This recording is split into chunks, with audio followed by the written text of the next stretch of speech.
How Apuleius was handled by the baker's wife, which was a harlot.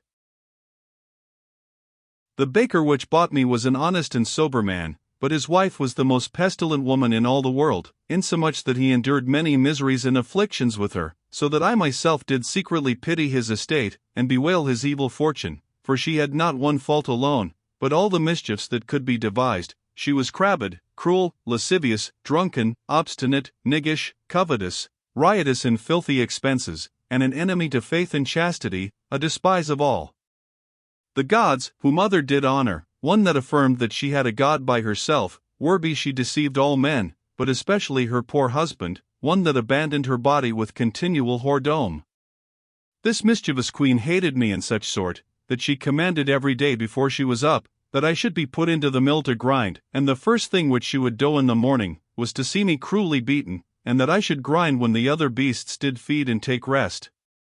When I saw that I was so cruelly handled, she gave me occasion to learn her conversation in life, for I saw oftentimes a young man which would privily go into her chamber, whose face I did greatly desire to see, but I could not, by reason mine eyes were covered every day. And verily, if I had been free and at liberty, I would have discovered all her abomination.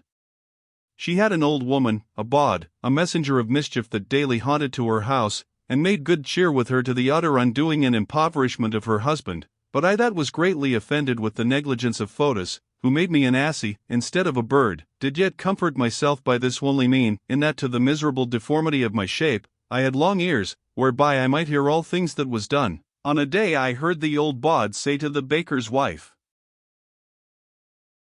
Dame, you have chosen, without my counsel, a young man to your lover, who as me seemeth, is dull, fearful, without any grace, and dastard-like coucheth at the frowning look of your odious husband, whereby you have no delight nor pleasure with him. How far better is the young man Philocytorus, who is comely, beautiful, in the flower of his youth, liberal, courteous, valiant and stout against the diligent prize and watches of your husband, whereby to embrace the worthiest dames of this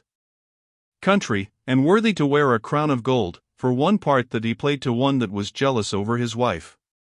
Hearken how it was, and then judge the diversity of these two lovers. Know you not one Barbarus, a senator of our town, whom the vulgar people call likewise Scorpion for his severity of manners?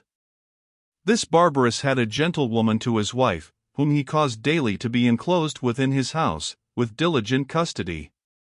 Then the baker's wife said, I know her very well, for we two dwelleth together in one house. Then you know, quoth the old woman, the whole tale of Philocytorus? No, verily, said she, but I greatly desire to know it, therefore I pray you, mother, tell me the whole story. By and by the old woman, which knew well to babble, began to tell as followeth.